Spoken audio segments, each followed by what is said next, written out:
Okay, welcome back again to conversation number 6 of our 12 conversations.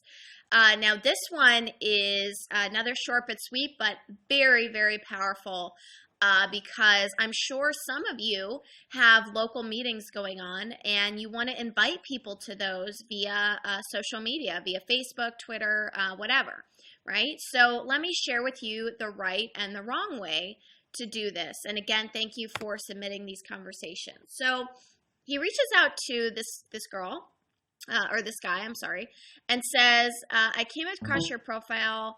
We know a lot of the same people. I want to invite you to this restaurant for a meeting, right? He says that right in the very beginning. And the guy comes back and says, hey, I won't be able to make it. Thanks for inviting me. Enjoy. Okay, then he proceeds to invite him to another meeting. Okay, does that fit your schedule? This comes across as a little desperate, okay? It comes across as I'm just trying to reach out to everyone and anybody I know or I see, and there's nothing really special about you and why I'm reaching out to you, and I invite everybody and anybody to this meeting, and you haven't even qualified him at all first, okay? So when you're inviting to a local meeting, a lot of times we just want to invite everybody and not care about this process. But if you care about this two-step process right here that I'm about to share with you, you'll get a lot more attendance.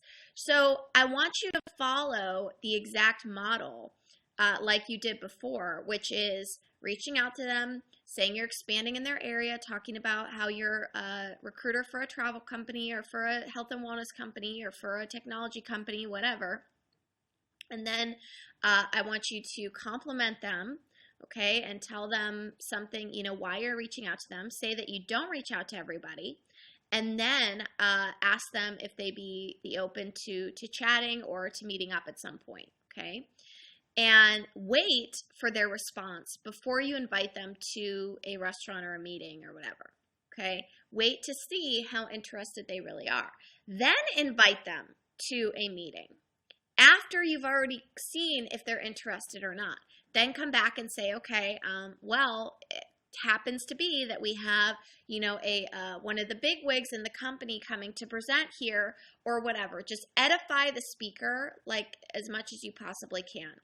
And, you might even say something like, I can't promise anything, but I think it'll be awesome and da-da-da.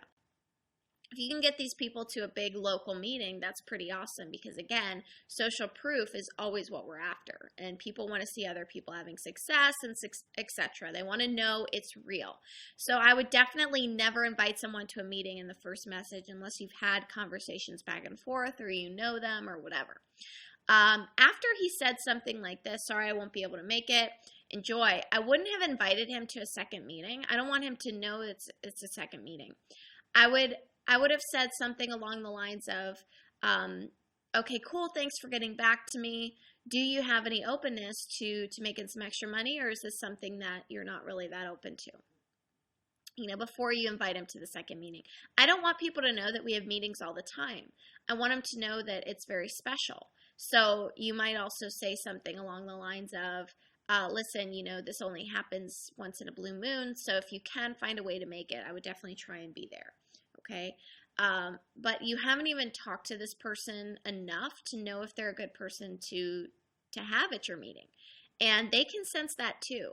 They can sense when you're just, you don't sound like a recruiter at all that's really picky. You sound like someone a little desperate. So those are just some things I would fix, and I will see you guys in conversation number 7.